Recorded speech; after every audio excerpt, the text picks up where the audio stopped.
ఉత్తర America Telugu సంఘం తానా mid Atlantic విభాగం మార్చి 15, 2026న డెలావేర్లోని middle town best brains వేదికగా మిడ్ అట్లాంటిక్ చెస్ టోర్నమెంట్ 2026 నిర్వహించింది.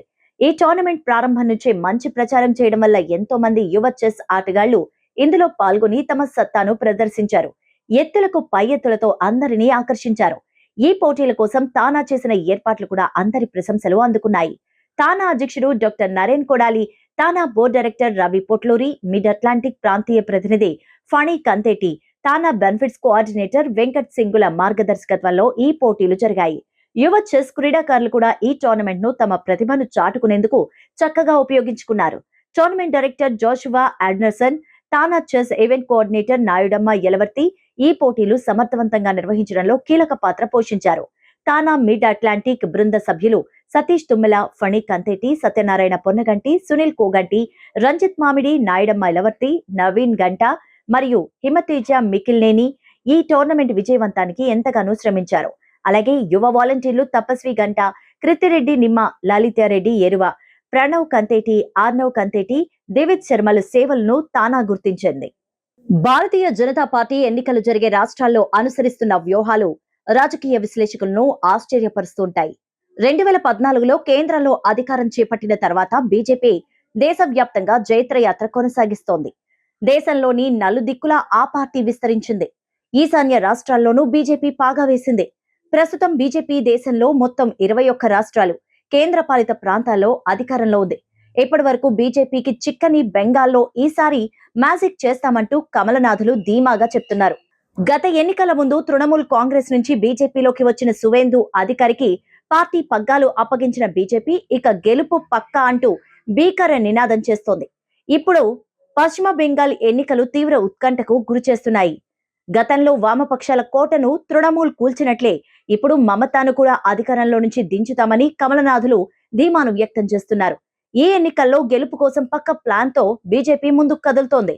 వరుసగా 3 దఫాలుగా అధికారంలో ఉన్న తృణమూల్ పై బెంగాల్లో ప్రజా వ్యతిరేకత ఉందని బీజేపీ చెబుతోంది. సీఎం మమతా బెనర్జీ విధానాలు, ముస్లిం బుజ్జగింపు ధోరణులు, బంగ్లాదేశ్ నుంచి వలస వచ్చిన ప్రజలు, హిందూ ఓటర్లను సంఘటితం చేయడంపై బీజేపీ ఫోకస్ చేసిందనే చెప్తున్నారు. ఇదే సమయంలో ఇటీవలే విడుదలైన ఒపీనియన్ పోల్స్ కూడా బీజేపీ నేతలను ఉత్సాహపరుస్తున్నాయని చెప్తున్నారు. గతంలో బీజేపీ సాధించిన 77 సీట్ల కంటే ఈ ఎన్నికల్లో ఎక్కువ స్థానాలు గెలుచుకునే అవకాశాలు ఉన్నాయని పలు సంస్థలు నిర్వహించిన సర్వే ఫలితాలు కూడా వెల్లడిస్తున్నాయని చెప్తున్నారు.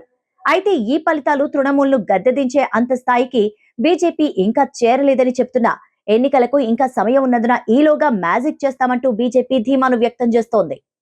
తమిళనాడులో హిందీ వ్యతిరేక రాష్ట్ర స్వయం ప్రతిపత్తి అనేది సెంటిమెంట్ గా మారిందని టీవీకే పార్టీ అధినేత దళపతి విజయ్ అంటూ ఈ ఎన్నికల్లో ఒంటరిగా బరిలోకి దిగడమే మంచిదని భావిస్తున్నట్టు చెప్పారు.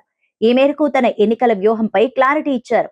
బీజేపీ నేతృత్వంలోని ఎన్డీఏ కూటమిలో టీవీకే చేరుతుందని వస్తున్న ఊహాగానాలకు ఆయన తెరదించారు. బీజేపీతో జత కడితే తమిళ ప్రజల సెంటిమెంట్ దెబ్బతింటుందని, ఓట్ల వేటలో తాను వెనుకబడతాన్ని ఆయన ఆందోళన చెందుతున్నట్టు చెప్తున్నారు. అందుకే ఎవరితో కలవకుండా ఒంటరి పోరాటం చేయడం ద్వారా తన బలాన్ని నిరూపించుకోవాలని కూడా భావిస్తున్నట్టు చెప్తున్నారు.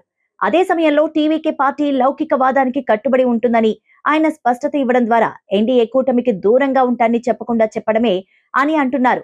విజయ్ తీసుకున్న ఈ నిర్ణయం తమిళనాడులోని మిగిలిన పార్టీలకు సవాలుగా మారుతుందని చెప్తున్నారు. అదే విధంగా తమిళనాడులో 2 ప్రధాన రాజకీయ పక్షాలుగా వ్యవహరిస్తున్న డిఎంకే, అన్నా డిఎంకే పార్టీలతో కూడా సమదూరం పాటించాలని విజయ్ నిర్ణయం తీసుకున్నారట.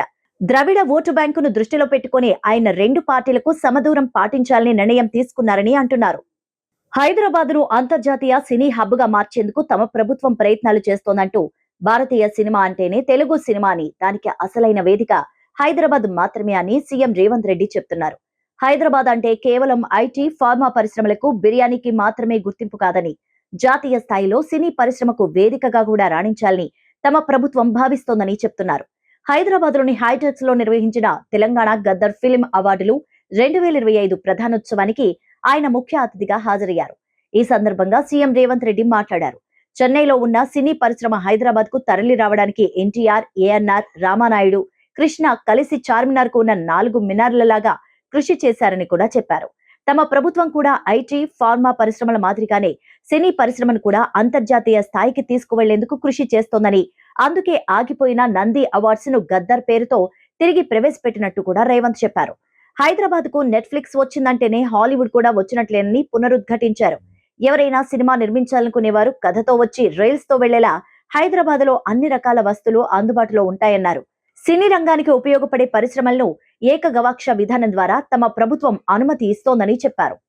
సూర్య పవర్ఫుల్ అవతార్ లో కనిపించిన కరుపు మూవీని మే 14న వరల్డ్ వైడ్ గ్రాండ్ గా రిలీజ్ చేయనున్నట్టు చిత్ర యూనిట్ ప్రకటించింది.